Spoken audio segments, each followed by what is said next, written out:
प्रिय छात्रों, हिंदी के इस शिक्षण सत्र में आपका हार्दिक स्वागत है। आज हम गद्य खंड के अंतर्गत प्रोफेसर जी सुंदर रेड्डी कृत भाषा और आधुनिकता निबंध के चौथे भाग का अध्ययन करेंगे। प्रस्तुत अंश में लेखक ने भाषा की प्रकृति पर विचार करते हुए उसके परिवर्तन की आवश्यकता पर बल दिया है। लेखक का मानना है कि भाषा की मूलभूत इकाई शब्द है, अतः भाषा को समृद्ध बनाने के लिए हमें शब्द के स्तर पर प्रयत्न करना होगा। गद्यांश देखें। अब प्रश्न यह है कि भाषा में परिवर्तन कैसे संभव है, यत्न साध्य अथवा सहज सिद्ध। कठिन शब्दों का अर्थ और व्याख्या एक साथ देखते चलें। लेखक प्रश्न करता है कि भाषा में परिवर्तन होना चाहिए, लेकिन आखिर वह कैसे हो, यत्न साध्य अथवा सहज सिद्ध। यत्न साध्य प्रयत्नपूर्वक और सहज सिद्ध अपने आप होने वाला। यत्न साध्य से हमारा तात्पर्य यह है कि भाषा को युगानुकूल, युग के अनुकूल बनाने के पीछे किसी व्यक्ति विशेष अथवा व्यक्ति समूह का प्रयत्न होना ही चाहिए। लेखक कहता है कि यत्न साध्य से हमारा तात्पर्य है कि भाषा को अपने युग के अनुकूल बनाने के लिए किसी व्यक्ति या व्यक्तियों का विशेष समूह प्रयत्न करे, ऐसा होना चाहिए। सहज सिद्ध से आशय इतना ही है कि भाषा की यह गति स्वाभाविक होने का कारण यह किसी प्रयत्न विशेष की अपेक्षा नहीं रखती है। लेखक कहता है कि यत्न साध्य से हमारा जो तात्पर्य था, उसके उलट सहज सिद्ध से हमारा तात्पर्य यह है कि भाषा की अपनी एक गति होती है, वह स्वाभाविक रूप से आगे बढ़ती है, अतः उसे प्रयत्न करके नहीं बदलना चाहिए, बल्कि स्वाभाविक रूप से उसे बदलने देना चाहिए। यदि उपलब्ध भाषा वैज्ञानिक आधारों का पर्याप्त अनुशीलन करें तो पहली बात ही सत्य सिद्ध होगी। लेखक कहता है कि जो भाषा उपलब्ध है उसके वैज्ञानिक आधारों का यदि हम अनुशीलन करें, अध्ययन करें, तो हमें पहली बात सही सिद्ध होगी कि प्रयत्नपूर्वक उसमें परिवर्तन किया गया है। 18वीं सदी में अंग्रेजी भाषा ने और 20वीं सदी में जापानी भाषा ने इस नवीनीकरण की पद्धति को अपनी कोशिशों से संपन्न बनाया। लेखक कहता है कि 18वीं शताब्दी में अंग्रेजी भाषा और 20वीं में जापानी भाषा जो इतनी नवीकृत हुई, इतनी समृद्ध हुई, इसके पीछे यही राज है कि विभिन्न संगठनों ने भाषा के लिए शब्द गढ़े, उन्हें अनुकूल बनाया और अपनी भाषा को संपन्न बना दिया। हर भाषा की अपनी खास प्रवृत्ति होती है। शब्द निर्माण तथा अर्थ ग्रहण की दिशा में उसका अपना अलग रुख होता है। यहाँ रुख का जो तात्पर्य है वो दृष्टिकोण से है। लेखक कहता है कि प्रत्येक भाषा की अपनी एक खास प्रवृत्ति होती है, उसका एक स्वभाव होता है। उसमें शब्द कैसे निर्मित होंगे, अर्थ कैसे लिया जाएगा, इसका भी अपना एक निश्चित दृष्टिकोण होता है। उस विशेष प्रवृत्ति के रुख को ध्यान में रखकर ही बिना उस भाषा की मूल आत्मा को विकृत बनाए, विकृत माने तोड़ना मरोड़ना, हम अन्य भाषा शब्दगत शब्दों को स्वीकार कर सकते हैं चंद रूपगत परिवर्तनों के साथ। लेखक कहता है कि किसी भाषा की जो प्रवृत्ति होती है उसी के अनुकूल हम उस भाषा के शब्द को ले सकते हैं और उसको आवश्यकता यदि न हो तो विकृत नहीं करना है, उसमें कोई परिवर्तन नहीं करना है, तोड़ना मरोड़ना नहीं है, बल्कि अपने भाषा के अनुसार थोड़ा रूप उसका परिवर्तित करके स्वीकार कर लेना चाहिए। यह काम एशिया और अफ्रीका जैसे वैज्ञानिक साहित्य सृजन की दिशा में पिछड़े हुए देशों में और भी सत्वर मन तीव्र गति से होना चाहिए और इसकी अत्यंत आवश्यकता है।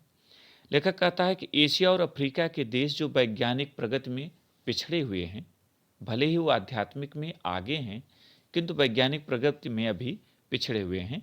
इन देशों के लोगों को और इनकी संस्थाओं को तीव्र गति से अपनी भाषा को परिवर्तित कर समृद्ध बनाने की आवश्यकता है, ताकि वह युग के अनुकूल बातों को व्यक्त करने में सहज हो सके।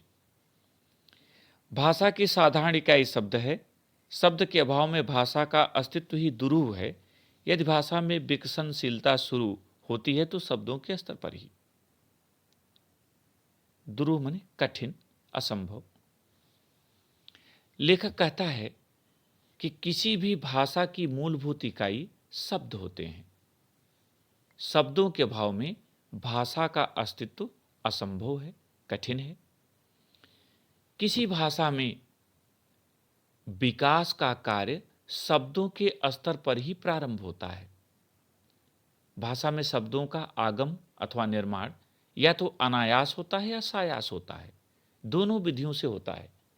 अनायास विधि में हम किसी वस्तु, पदार्थ अथवा क्रिया को देखकर जो ध्वनि अपने मुख से निकालते हैं, कालांतर में उस वस्तु, पदार्थ या क्रिया के लिए वही शब्द रूढ़ हो जाता है और एक निश्चित शब्द के रूप में वह प्रयुक्त होने लगता है। दैनंदिन सामाजिक व्यवहारों में कई ऐसे नवीन शब्दों का इस्तेमाल करते हैं जो अंग्रेजी, अरबी, फारसी आदि विदेशी भाषाओं से उधार लिए गए हैं। लेखक कहता है दैनंदिन, दिन प्रतिदिन के सामाजिक व्यवहारों में हम कई ऐसे नवीन शब्दों का इस्तेमाल माने प्रयोग करते हैं जो अंग्रेजी, अरबी, फारसी आदि विदेशी भाषाओं से लिए गए हैं। वैसे ही नए शब्दों का गठन भी अनजाने में अनायास, अनायास माने बिना प्रयास के होता है। ये शब्द अर्थात उन विदेशी भाषाओं से सीधे अविकृत, बिना विकृत किए, बिना किसी परिवर्तन के उधार लिए गए शब्द भले ही काम चलाऊ माध्यम से प्रयुक्त हों, साहित्यिक दायरे में कदापि ग्रहणीय नहीं। ग्रहणीय माने स्वीकार करने योग्य। लेखक कहता है कि अन्य भाषाओं के शब्दों को बिना परिवर्तित किए उनके मूल रूप में यदि हम स्वीकार करते हैं तो उनसे काम भले ही चल जाए, किंतु साहित्यिक दायरे में उन्हें स्वीकार कभी नहीं करना चाहिए। तब क्या करें? यदि ग्रहण करना पड़े तो उन्हें भाषा की मूल प्रकृति के अनुरूप साहित्यिक शुद्धता प्रदान करनी पड़ती है। यहाँ प्रयत्न की आवश्यकता प्रतीत होती है। लेखक कहता है यदि हमें विदेशी भाषा के शब्द को लेना ही पड़े तो हमें अपनी भाषा की प्रकृति के अनुसार, स्वभाव के अनुसार व्याकरणिक रूप से उसे शुद्ध करना चाहिए, उसके रूप को परिवर्तित करना चाहिए और तब उसे ग्रहण करना चाहिए। इस कार्य के लिए प्रयत्न की आवश्यकता होती है और ऐसा करने से वह शब्द विदेशी नहीं बल्कि अपनी भाषा का हो जाता है और अपनी भाषा समृद्ध हो जाती है। इस भाग में यहीं तक। प्रश्नोत्तर देखें। पहला प्रश्न, प्रस्तुत गद्यांश का शीर्षक तथा लेखक का नाम लिखिए। उत्तर, प्रस्तुत गद्यांश का शीर्षक भाषा और आधुनिकता तथा लेखक का नाम प्रोफेसर जी सुंदर रेड्डी है। दूसरा प्रश्न, रेखांकित अंश की व्याख्या कीजिए और यह रेखांकित अंश है भाषा की साधारण इकाई शब्द है। शब्द के अभाव में भाषा का अस्तित्व ही दुरूह है। यदि भाषा में विकसनशीलता शुरू होती है तो शब्दों के स्तर पर ही। उत्तर, लेखक का विचार है कि भाषा की मूलभूत इकाई शब्द हैं। शब्द के अभाव में भाषा का अस्तित्व ही संभव नहीं है। भाषा का विकास शब्दों के स्तर पर ही प्रारंभ होता है। वस्तुतः भाषा में शब्दों का आगम या निर्माण आयास एवं अनायास दोनों विधियों से होता है और हमें स्वीकार करना चाहिए। यहाँ ध्यान रखिएगा, विकसनशीलता का मतलब होता है कि विकास होना, नए नए शब्दों का गढ़ा जाना। तीसरा प्रश्न, भाषा की विकसनशीलता कैसे शुरू होती है? उत्तर, भाषा की विकसनशीलता शब्दों के स्तर पर शुरू होती है। चौथा प्रश्न, साहित्यिक दायरे में विदेशी भाषा के शब्दों को किस रूप में ग्रहण करना पड़ता है? उत्तर, साहित्यिक दायरे में विदेशी भाषा के शब्दों को भाषा की मूल प्रकृति के अनुरूप शुद्धता प्रदान कर ग्रहण करना पड़ता है। पांचवा और अंतिम प्रश्न, अविकृत ढंग और मूल प्रकृति का आशय स्पष्ट कीजिए। उत्तर, अविकृत ढंग का आशय बिना किसी विकार या बिना किसी परिवर्तन के अर्थात मूल रूप से है, जबकि मूल प्रकृति से आशय भाषा के वास्तविक स्वरूप अर्थात मुख्य स्वभाव से है। प्रिय छात्रों, मुझे उम्मीद है कि यह भाग आपने अच्छी तरह समझ लिया होगा प्रश्नोत्तर अपनी उत्तर पुस्तिका में लिखें और अभ्यास करें। 5वें भाग के साथ फिर मिलेंगे। बहुत बहुत धन्यवाद।